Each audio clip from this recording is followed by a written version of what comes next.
Thank you, spokesperson Abelia. Magandang tanghali ho sa mga kagawad ng media. Pasensya na ho at talagang matraffic. Galing pa ho ako ng Quezon City. Nagagalak ako na nabigyan ng pagkakataon na makapag-ulat sa mamamayan pagkatapos ng Nina at pasara na rin yung taon. So ngayon ko lang natanto na sa Department of Social Welfare and Development wala palang bakasyon. Kahit holidays, nagtatrabaho ang ating mga kagawad, no? Yung ating Disaster Response and Management Bureau, ang mga field offices natin sa Regions 5, Calabarzon, Mimaropa at NCR, at Region 8 dahil nga sa pagdating ng Nina. At kagabi naman, nagkaroon ng pagbubomba sa Leyte. Nagulat din sa atin ang ating regional director. At gusto ko kaagad yan, may wasto pasensya na Asek Abelia dahil alauna ng madaling araw nang pinaabot sa akin ng regional director ng Leyte ang nangyaring pagbubomba. At ang initial na ulat ay may 10 patay. Hindi ho totoo yan kung nakuryente ho tayo. Ako may kasalanan, hindi ang ating spokesperson. So wala hong namatay, pero may mga 34 casualties. Nasa ospital, 10 nang nakalabas at nasa ospital yung iba pa. Yung ating DSWD field office ay naroroon ngayon, handang magbigay tayo ng tulong. May 5,000 pesos na financial assistance tayo sa mga nasugatan at sasagutin ho ng departamento yung kanilang hospital bills.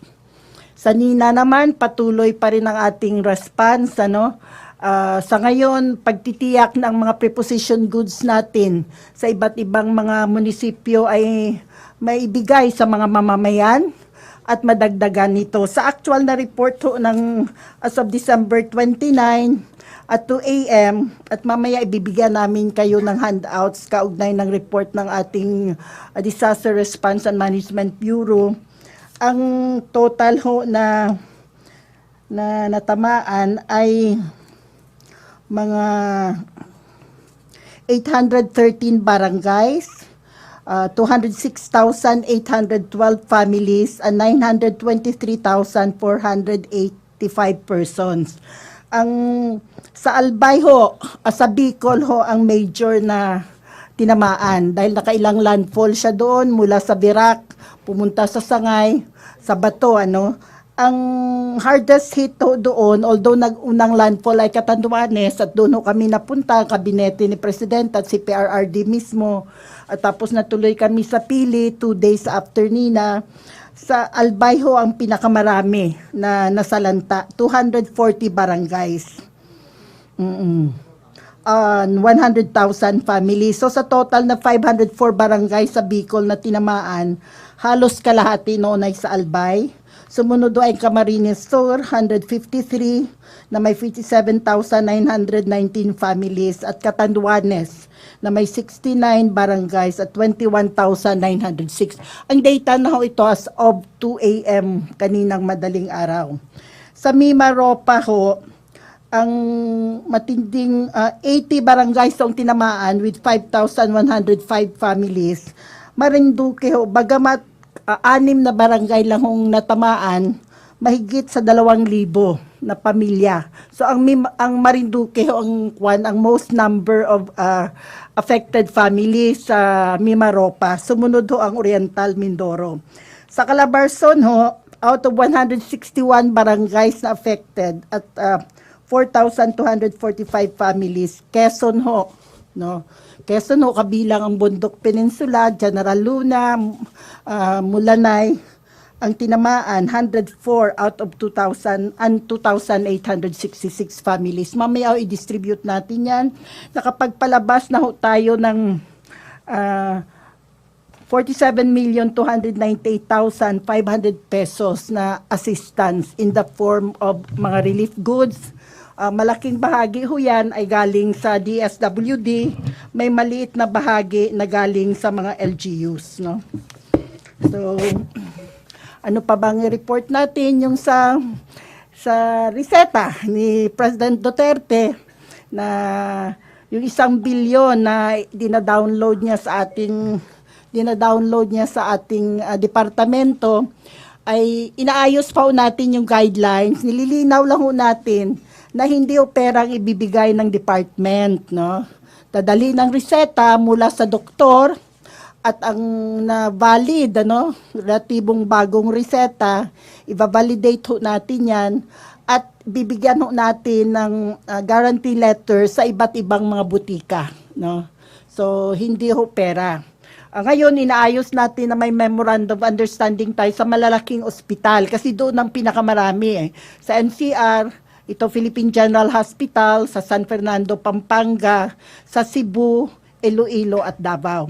Hopefully, mas ma-implement natin ito by the start of next year, 2017. Kahit ngayon hindi pa na-download sa department ang 1 billion, na inumpisahan na ho natin ito. Kung may mga reseta ho na valid at indigent ho yung nangangailangan, hahanapan ho ang paraan ng department na maibigay ito dahil alam natin ang usapin ng gamot ay nagsispell out ng buhay o kamatayan lalo na sa mahihirap natin. Okay, MPC, questions about Nina? Questions? Marlon, about Nina? Microphone, thank you. Good morning po, Prof. Morning. Yung magkano na po yung na-release ng lahat-lahat DSWD to the displaced typhoon victims? Okay, ang data assistance. So, assistance provided, it is 46,549,207 pesos mula sa DSWD at 749,293 pesos mula sa LGUs, or a total of 47,298,500 pesos. Ito yung total assistance provided as of December 29. Ito yung mga relief goods natin, mga family food packs na galing sa DSWD at galing din sa mga LGUs. Prof, are there difficulties in reaching out to the typhoon victims? I mean, are there areas? Definitely, we will know more about that itong mga following days, hindi ba? We have preposition goods before Nina. Halimbawa sa Catanduanes, nag-preposition tayo ng 13,000 na family food packs doon. Sa lahat ng munisipyo maliban sa 2 because we're unable to provide this prior to Nina. Even then, kailangan natin magdala ng additional, no? So, nagpadala tayo doon ng 5,000. Ganoon din ngayon sa Marinduque, kahapon lang ang bulto ng augmentation na ipadala, no? At matagal yan, hiningi din nila yon, at may mga island na mga towns na kailangang abutin. So sa karanasan natin ay relatively madali sa mga town centers at mga cities, basta ma-clear na yung mga daan. So yun yung isang barrier. Kung hindi makiklear ang daan, for example, sa Catanduanes, hindi naman lahat, magkakaroon ho ng delay sa pamimigay. Or masyadong geographically isolated, it will take time also. So doon tayo nagpapatulong sa mga kasamahan natin sa OCD kung kailangan mag-airlift tayo ng goods. But are there areas po na hindi pa napupuntahan ngayon ng government relief workers? Ayun, pang-alamin natin. Kasi nangyari yun, 25 na actually, 26 nag-umpisa na ang relief, 27, 28. So far, ang kinukuha pa natin ang field reports, no? Pero ang on top naman, ang natiyak natin na umpisa ng relief assistance mula sa field office sa Quezon, siyempre sa Bicol, Catanduanes, Camarines Sur, Albay. Pero hindi pa saturated at katulad ng sinasabi ko, nagre-rely tayo pangunahin na sa mga local government units kasi nasa kanila ang preposition goods. Augmentation ho ang trabaho natin bilang national agency.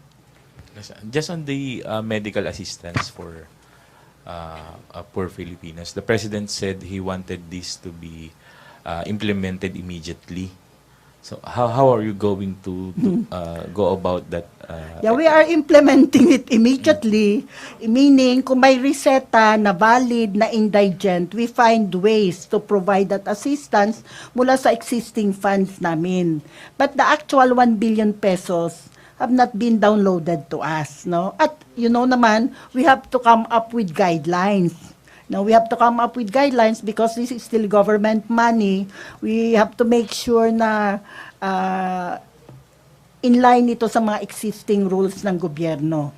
So, yun ang immediate, ginawa na natin, pero wala pa hong pera sa amin. Gayon pa man, nilinaw natin, pwede na maumpisahan, basta may reseta kayo at napunta kayo sa DSWD field office, tutulungan ho kayo na makuha ang gamot na ito. Hindi ho perang maibibigay namin sa inyo sa kagyat, but referral o kaya guarantee letters, no? Paano po yun, Prof? Paano yung guarantee letters na ibibigay? Usually may memorandum of understanding kami sa mga butika. So magbibigay kami ng guarantee letter, halimbawa sa isang drugstore, generic drugstore, ito ho, pakibigay yung gamot na ito, sasagutin ng immediately ho, kapag 5,000 pesos ang worth ng reseta or below, kaya ho namin ma-process yan kaagad. Pero beyond that, hindi kailangan pa ng process, no? Maximum of 25,000, yun yung existing namin na guidelines ngayon. Okay. May question pa about Nina? Other issue na tayo. Nina? Chona? Thank you. Ma'am, just would like to know, ano pong laman ng relief packs? Usual pa rin po ba yung sardinas, Oho. NFA rice? O, yun pa rin. Although meron na tayong bago ngayon sa DOS, ready to eat na arroz caldo.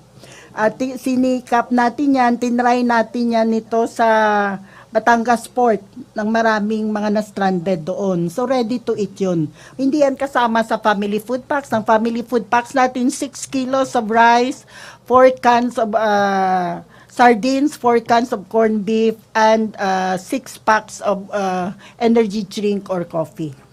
Okay. Jam? Of GMA 7. Clarification lang po dun sa medical assistance. You mentioned 25,000 yung maximum. Is that per person per year? Ano po ba yung... Ay, hindi naman. Ano po yung, ano yung 25,000? Basahin ko lang, mainit-init pa itong guidelines. No, kahapon lang namin na pinal ito. Based naman ito sa current guidelines natin sa medical assistance. So, ang range? Okay. The maximum allowable assistance that a social worker and or the authorized personnel may recommend is only up to 25,000 pesos. However, in extremely justifiable cases, the amount of assistance beyond 25,000 but not to exceed 75,000 may be granted subject to the approval of the Assistant Secretary for Protective Programs for DSWD Central Office or the Regional Director for DSWD Field Office. So 5,000 ang minimum, up to 25,000 kaya i-desisyon ng social worker sa field level. Beyond that, kailangan ng approval ng director ng field office. Tapos ma'am, yung any word po kung kailan daw mada-download sa office nyo yung 1 Basta billion. masubmit namin, ito yung isang dahilan bakit ako na late. Kailangan pa namin palagyan ng number ito as part ng memorandum. So, we're bringing this to the office of the PMS. Kailangan nila. Ito ready naman daw ang pera. They waited for the proposal. At kahapon lang namin talaga na pinal sa isang meeting. Okay. Questions? Ano muna? Leo Palo. Hi ma'am, good morning. Ma'am, kasi nabanggit po ng Pangulo yung Millennium Development Challenge. Paano po yun? Saan tayo kukuha ng pondo natin, for example? Dahil parang lumalabas, kailangan self-sufficient tayo. Tayo na mismo gagawa ng paraan sa pondo. Ang millennium na assistance naman, isang bahagi lang yan at hindi naman. So, meron namang budget ang department para sa GAA para sa mga disaster at iba pang pangailangan. Bukod niyan, may iba pang tumutulong sa atin. In fact, yung Australia ho, naka-preposition na sa atin talaga yung tulong nila. From the beginning ho, the Australian government has been helping us. The Chinese government has also helped us, and we have assistance from private companies. So Manila Water provided us with water. The 7-Eleven Foundation has also helped us in terms of providing food for our volunteers, no? Ang Metrobank Foundation is also assisting, and even there are so many offers from our local foundations. So tingin naman natin, although nalungkot tayo at hindi nila binigay, no, sa kalagayan na kailangan natin ng tulong, pero hindi naman tayo maninikluhod para ibigay yan. At nagpapasalamat tayo sa iba nating mga kaibigan na patuloy ang pagbigay ng tulong sa atin na walang kondisyon. Basta tinitiyak natin na pupunta ho ito sa mamamayan. No? Pero sapat naman po yung pondo. Kung hindi sapat, hihingi ho tayo sa Pangulo, hindi ba? Alam naman, palagi naman kami tinatanong ni President, do you still have money? So right now, we're asking for additional money for Nina. Ito na, i-augment na yung ating mga relief goods, and we will be preparing a proposal para sa emergency shelter assistance.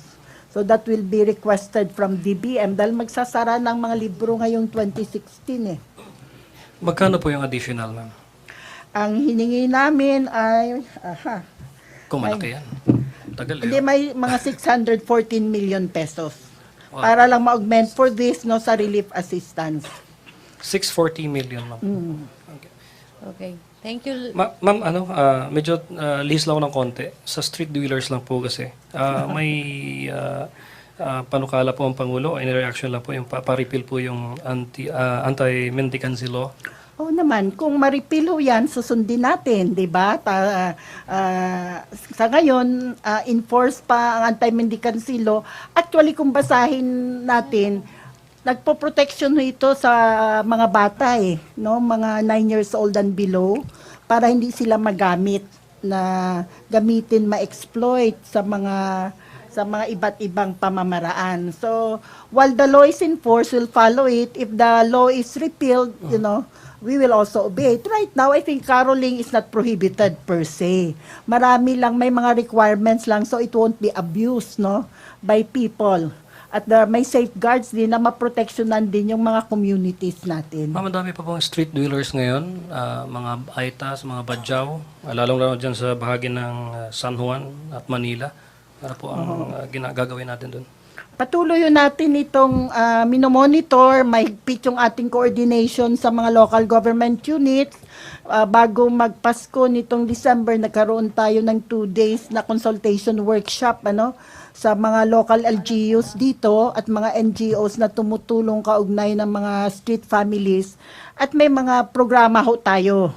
Ang isa ho yun, yung activity centers natin, binubuhay natin. No? May mahigit tayong 57 activity centers sa 17 na LGUs. Nakipag-coordinate din tayo sa National Youth Commission, kina Aisa Sigera, para makatulong natin sila sa pag-create ng program sa mga bata para sa loob sila ng mga activity centers natin rather than sa kalye. So ongoing ho ito na program, at ang programang ho ito ay programang kailangan hong pagtulungan ng DSWD bilang national agency, local government units, mga NGOs, mga faith-based organizations at mga foundations. Okay, follow-up, Rose Novenario. Good afternoon, ma'am. Nung nakaraang administration po, yung street dwellers nasa ilalim daw po ng Modified Conditional Cash Transfer Program. Hanggang ngayon po ba under pa sila ng Modified CCT? Covered pa rin silang Modified Conditional Cash Transfer Program natin for homeless families ay ganun pa rin. May 3,000 pesos a month na rental na ipoprovide sa kanilang landlord para may matitirhan sila, good for 1 year at pwede ma-extend for another year. So, pero ma'am, it seems na hindi naman po, parang hindi po nagtagumpay yung layunin ng Modified CCT dahil pabalik-balik po sila sa lansangan. At saan po na-audit po ba ng DSWD kung saan napunta yung pondong na ibigay sa kanila? Ako naman, kung sa pondo, wala hong naibibigay sa kanila eh. Diretso ho ito sa may-ari ng kwarto o bahay na upahan nila. So wala hong direct na cash out sa mga homeless natin. No? So inaayos yun ng ating mga social workers. Ngayon kung pabalik-balik, iba't ibang mga factors yan. No? Kung hindi sila matulungan na magkaroon ng hanap buhay, kahit na may shelter ka, di ba? Wala ka namang pambayad sa kuryente. Wala kang pambayad sa tubig, kulang sa pagkain. So may mga success stories naman tayo na konti sa Badyaws. Pero yung extent talaga ng problema ay napakalawak, no? At hindi lang naman pabalik-balik, may mga bago na demolish sila. I-relocate sila doon. Pag relocation area, sabi nga nila, from danger zone, dadalhin kami sa death zone. Walang kuryente, walang tubig, malayo sa hanap buhay, balik na lang kami sa danger zone. At least danger lang, doon patay. So, yung problema natin sa homeless ay problemang malawak.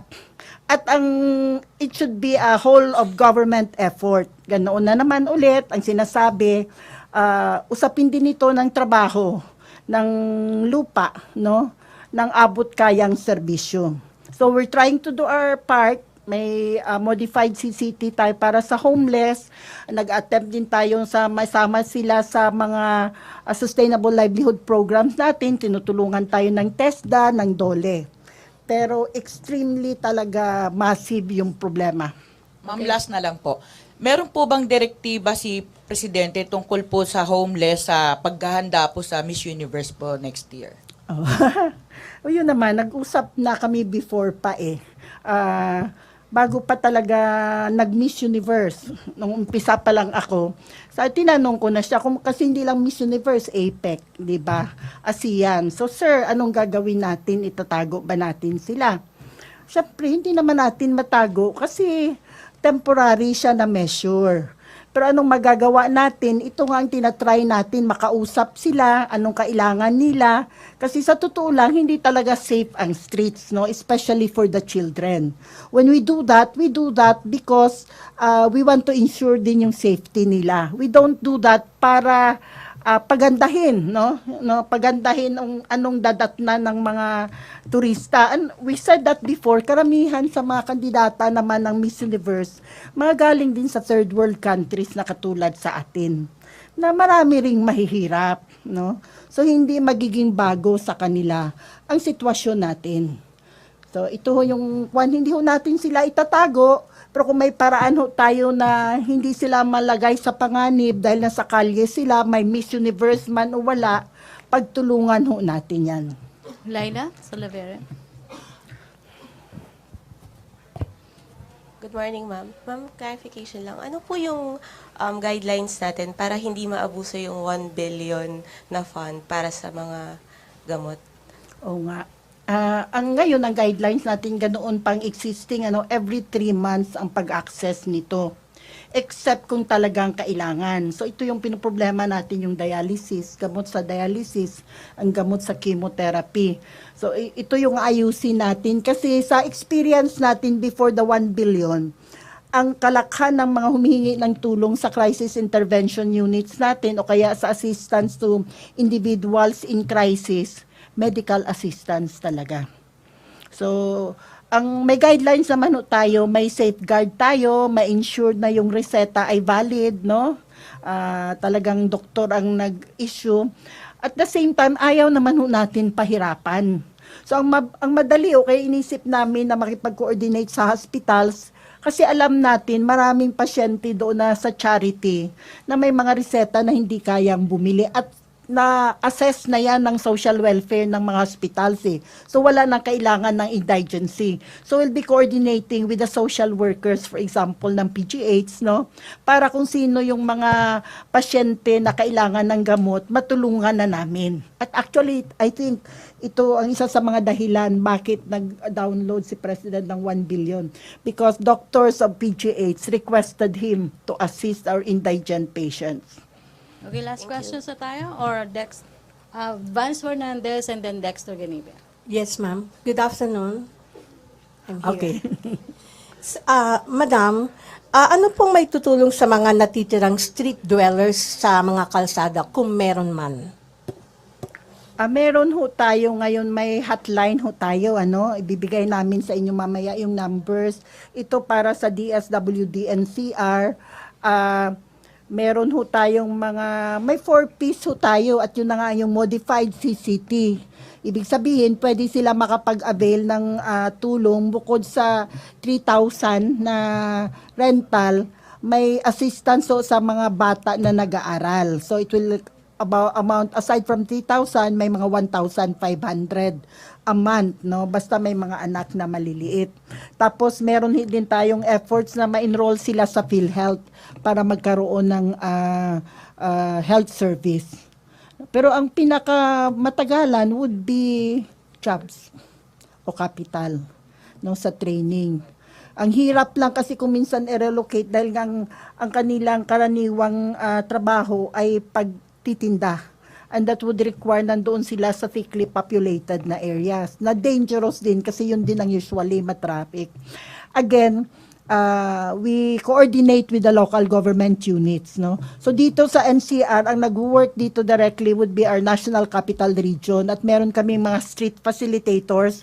Meron din kaming Twitter account para sa outreach kung kinakailangan. Okay, thank you, Vance. I'm sorry. Ma'am, are you aware of some of the NGOs or the LGUs na during this time of mga typhoon, meron silang nag-house to house sila para malaman kung sino po itong mga dapat bigyan ng kanilang mga tulong. Pero unlike na hindi naman daw po nila natatanggap. Kasi may lumapit po sa akin na isang tao na hindi nakalagay po ang pangalan nila, pero hindi po sila nakakatanggap. Nakatanggap po sila ng sulat pabalik na hindi sila nakatanggap ng ganong amount. What can the DSW do regarding this? Siyempre, kung sa LGUs yan, kay Secretary Mike Sueno, ito natin iulat, kasi under sa kanyang department ang supervision ng mga local government units. Sa bahagi naman natin, pwede rin maiulat kasi gusto natin matiyak, lalo na kung sa usapin ng bagyo, yung mga nasalanta na wala talagang resources ay dapat kagyat na mabigyan ng tulong. Sa kanila talaga ito. So, actually, hindi dapat mangyayari yon. Talagang labag na sa, hindi lang sa usapin ng kabutihang asa, labag na talaga sa pinakasimple lang na na pagmalasakit, na hindi naman sa iyo yan bakit hindi mo pa ibigay sa kanila na nangailangan. So I think malinaw na yan, pinapaabot natin, palagi kong pinapaabot, yung instruction sa amin ni President Duterte, maagap at mapagkalingang serbisyo, patas na pagtrato sa mga komunidad na hindi nangingilala ng kulay at serbisyong walang katiwalian. Ito ho yung basic guide sa amin sa pagbigay ng tulong sa ating mamamayan at umaasa kami ng mga local government units ay kaisa ng Pangulo at kaisa ng ating kabinete sa pagtitiyak na mapatupad ang mga gabay na ito. Okay, last question, Dexter Ganiwe. Hi, Secretary. Magandang hapon. 3 puntos lang po. Balikan ko lang yung sa bombing. Kasama din po ba doon sa mga makakatanggap? Kasi kasabay din nung 9:30 kagabi doon sa Alyosan, may 7 din pong nasugatan. Saan? Sa Alyosan, Cotabato. Ay, basta ho, meron hong mga ganito, kaagad ho, hindi ko pa alam kasi yan kaagad ho, pinapaabot natin sa field office natin. Ito ang bahagi ng programa natin na assistance to individuals in crisis. So, ang usual assistance natin yan ay pagtulong sa kanila sa ospital, yung may immediate cash assistance tayo at pagtulong sa kanila sa hospital bills including sa point of care na PhilHealth at katuwang naman natin yan ng Department of Health si Secretary Obial. Pangalawa po, ma'am, ano pong masasabi ng kagawaran doon sa ginawa ng Manila City Social Welfare Office na paghahakot ng mga street dwellers na dinala sa Boys Town? May insidente kahapon na may mga tumakas. Ang binabanggit is hinahakot daw sila para dun sa paghahanda sa Miss Universe. A week from now. O napanood naman natin yan sa TV at ang May basbas po ba ang DSWD Central ay Office? autonomous naman ang local government unit. So, call yan ng local government unit, ano? At mahalaga siguro na makapag-usap kami kasi may mga similar naman kung social workers, lahat ito, may mga basic principles kami na sinusunod. Kaugnay ng pagtrato sa mga mamamayan natin, lalo na yung mga bata. Ano yung kanilang maasahan. So kung may basbas, hindi ho nila kailangan ng basbas mula sa amin. Dahil kanila yon na constituency. So yun ho ang aking masasabi. Hindi ho kami ang nag-ipon sa mga tao na yon, sa mga kabataan, sa mga pamilya para dalhin sa Boys Town. Nalungkot tayo na may mga tumakas, no? Ibig sabihin, hindi naging maayos ang pagpaliwanag bakit sila dinala doon. So nakakalungkot dahil Paskong Pasko nga. Hindi po ba ito, tawag dito, taliwas doon sa kagustuhan ng Pangulo na huwag na silang alisin sa mga streets, hayaan lang sila? Ay, ang Pangulo may general na paglilinaw, hindi ba? Ang sinasabi niya naman, ang mga local government units, hindi yan directly under sa kanya. Although may oversight functions kami. So, tingin ko, ang mahalaga, mas makausap natin ang mga local government units para makapagpalitan tayo ng kuro-kuro at talagang makapagtulungan na kinikilala ang pangangailangan na maayos ang pagtrato natin sa mamamayan, kabilang na yung mahihirap, lalo na yung mahihirap. Ang huli na lang po, Secretary, doon sa 1 billion para sa reseta, may mga target na po ba kayo kung anong mga anong mga butika o anong mga drugstore yung magkakaroon kayo ng Memorandum of Understanding? Kung sa mga drugstores, wala pa. Pero kung sa usapin ng mga hospital na initial, kasi 1,000, University of the Philippines, PGH sa Manila, Jose Bilinga General Hospital sa Pampanga, mataas ang poverty incidence sa Central Luzon, Western Visayas Medical Center sa Iloilo City, Vicente Soto Memorial Medical Center sa Cebu, Southern Philippines Medical Center sa Davao, at Davao Regional Hospital sa Tagum. Ito yung initial, batay doon sa pondo. At titingnan natin yung karanasan natin kung paano talaga ito nakakatulong at gaano kakasya ang pera ito. Tingin namin, kulang ito, pero maganda na naumpisa. Okay, thank you, Secretary Judy Tagiwalo, Presidential Spokesperson Ernesto Abelda. Thank you, sir. Yes. Morning. A bit of good news. 95% of Pinoys greet New Year with hope. The SWS survey taken from December 3 to 6 found that 95% of adult Filipinos have said they're entering 2017 with hope rather than fear, which is up from 92% last year. The survey was based on face-to-face interviews with about 1,500 adults 18 years old and above. And the survey said that this attitude of hope, this is widespread in all areas. 97% in balance in Luzon, 95% in the NCR region, and 95% in Mindanao, and 92% in the Visayas. Likewise, the same survey, the fourth quarter 2016 SWS survey also found out that 50% of respondents were satisfied with state institutions, 17% were dissatisfied, and 30% undecided on the performance of the cabinet of the president, yielding a good plus 32% net satisfaction score. Also, the Department of Education personnel in 9 regions began receiving their performance-based bonus for the year 2015. The bonus for the fiscal year 2015 will be given to school-based personnel in regions 4A, 4B, 5, 6, 11, 12, Caraga, CAR, and NCR before 2016 ends. Director Ryan Lita of Department of Budget and Management Organizations has already signed the memorandum on the processing of special allotment release order and notice of cash allocation for regions 1, 3, 9, and 10. The Department of Education directed remaining regions to submit right away the signed Form 10 or the report of ranking of bureaus, offices, and delivery units.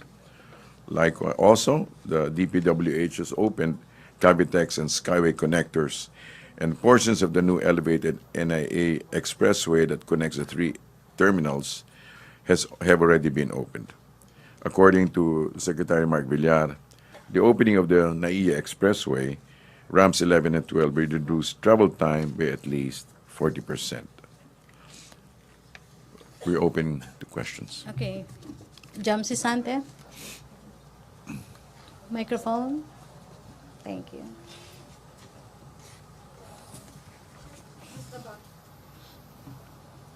About the SWS survey, Yes. what do you think this indicates about the public's perception of the performance of the administration?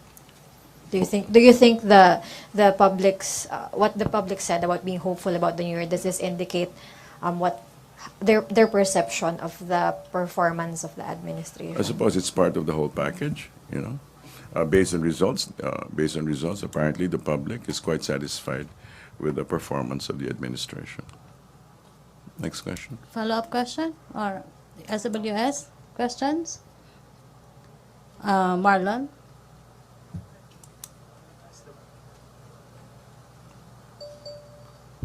Has the palace been briefed about the separate bombings in Cotabato and Leyte? I'm sure they have heard about it. I don't, but we don't have any reports regarding specifics. Do you have any statement on that? Is it related to terrorism or another? They're all under investigation right now. But let me see.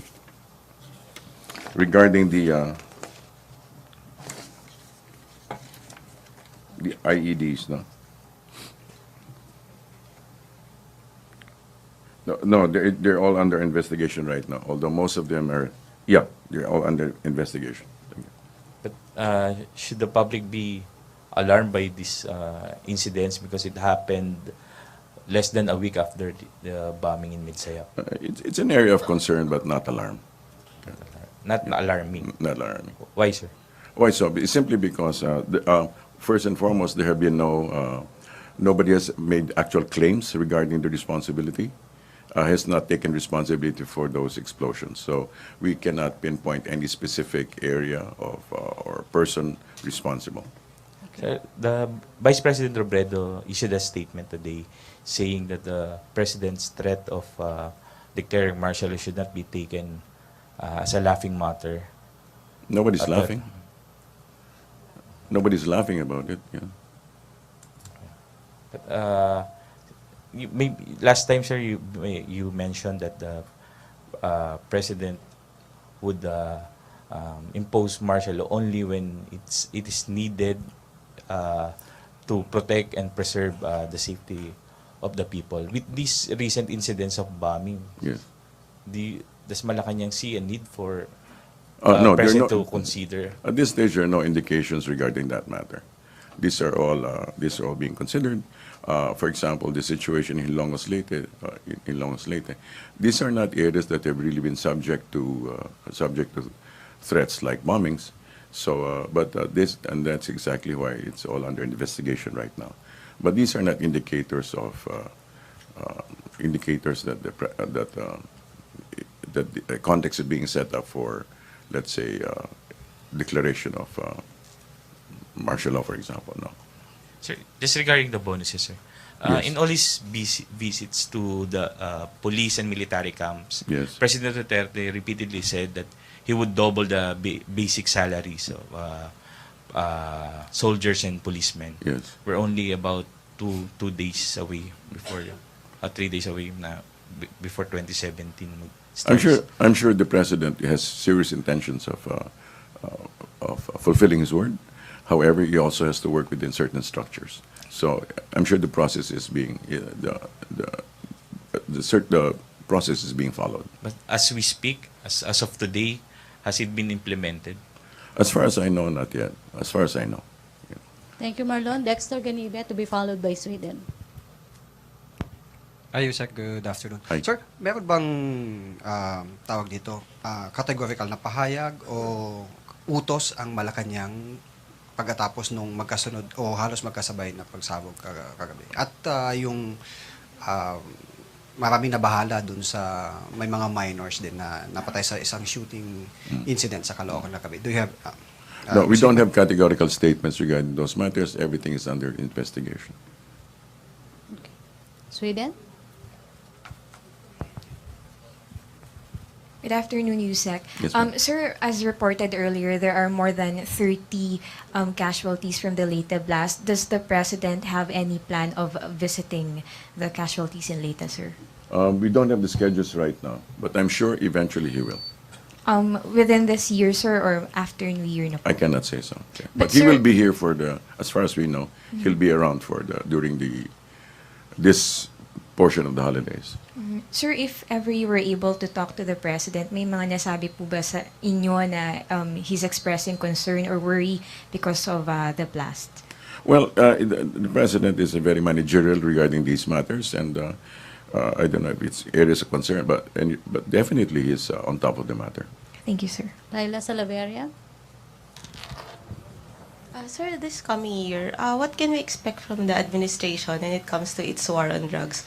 In terms of specifics, sir, for instance, the President has this narco list. Can we expect the names there to face charges? Regarding the facing of charges, first and foremost, we need to understand the context of the war on drugs. It has, of course, gone on into the second phase, which is already treating it as a public health issue. And thirdly, and also it's also moving on towards the educational aspect. Educating the young, especially about the dangers of drugs. Now, regarding whether charges are going to be brought, the President is a lawyer and he makes sure that all the cases are airtight.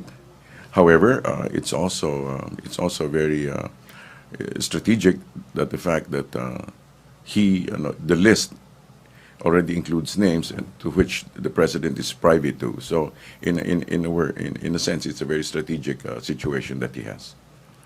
So in terms of operations, what can the public expect? For instance, will Oplan Tokhang continue?